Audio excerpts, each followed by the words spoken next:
सर्व लहानू भक्तांना सप्रेम जयगुरु.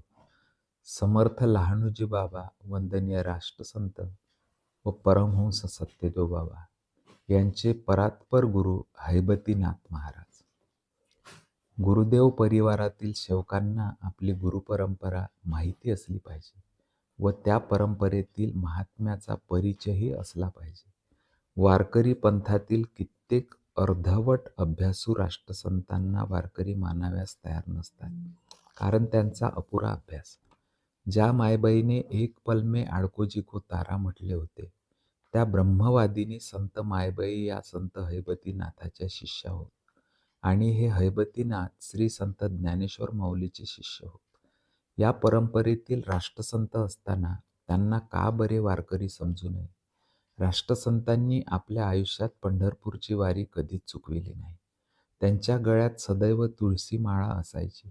त्यांचे आचारविचार व भक्ती ही कोणत्याही वारकऱ्यापेक्षा अधिकच वंदनीय होती.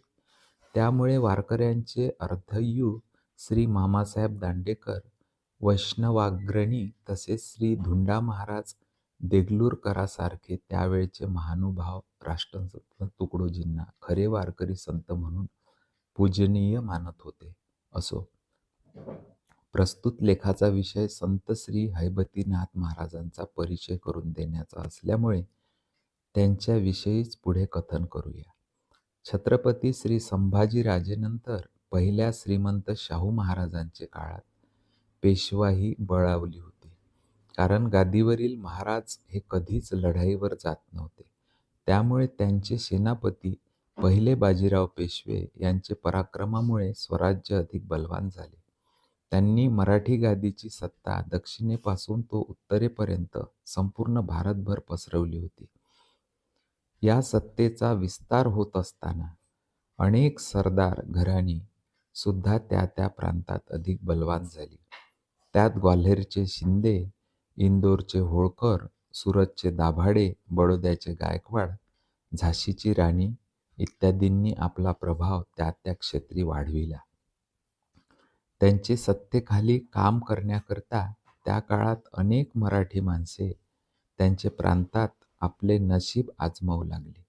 याच काळात सातारा जिल्ह्यातील आरफळ नावाचे गावातून पवार घराण्यातील हैबती नावाचा तरुण ग्वाल्हेरच्या सैन्य दलात पराक्रम गाजविण्यासाठी भरती झाला. तो बारगीर असल्यामुळे युद्ध असले तर स्वतःचा घोडा व शस्त्र घेऊन लढाव्यात जायचे व युद्ध नसले की आपल्या देशात परत यायचे, अशी त्यावेळी पद्धत होती. एकदा तो पावसाळ्याचे दिवस असल्याने आपले आरफळ गावी परत निघाला. पुणे ओलांडून कात्रज घाटातून जात असताना त्या काळातील लुटारू पेंढाऱ्यांनी त्याला अडविले व त्याचे जवळील चीज वस्तू घेऊन त्याला मारझोड करून एका गुहेत कोंडून ठेवले आणि वरून शिला लावून दिली. यावर तरुण अवस्थेतील हैबती रात्रभर विचार करू लागला की आपण जीवनात कधी कोणाचे वाईट केले नसताना नेमके आपल्याच बाबतीत असे का व्हावे? सैनिकी पेशात जरी तो होता तरी मूळचे अंतरंग मात्र देवधर्मी तसेच भक्ती मार्गाकडे कल असणारे होते. घराण्यात ज्ञानेश्वर भक्तीची परंपरा होती, म्हणून त्यांनी ज्ञानेश्वराचा धावा केला आणि दिवस निघताच गुहेच्या तोंडावरील शिळा दूर झाली.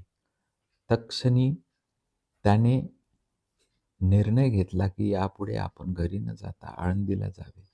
त्या दृष्टीने तो आळंदीस आला आणि तेथेच समाधीच्या परिसरात राहू लागला. काही काळानंतर त्यांना ज्ञानेश्वराच्या समाधीतून कृपा प्रसाद मिळाला. त्यामुळे तो हैबती पवारचा हैबतीनाथ झाला.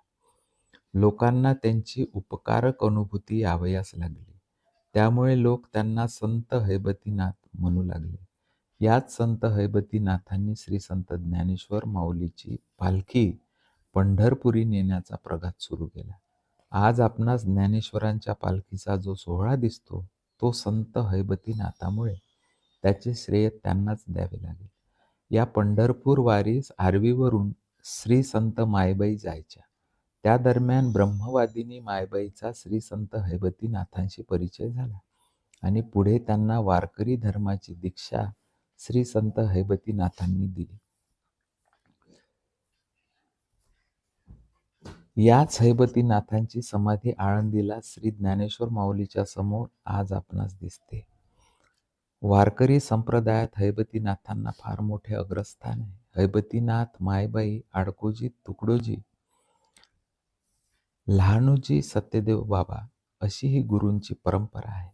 त्यामुळे गुरुदेव भक्तांनी ती निसंकोच आदराने मिरवावी असे मी आपणास विनम्रपणे आवाहन करतो आहे.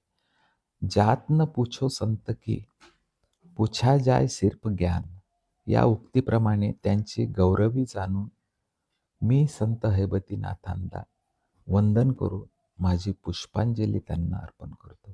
श्री संत हैबतीनाथ महाराज की जय. सब संतन की जय.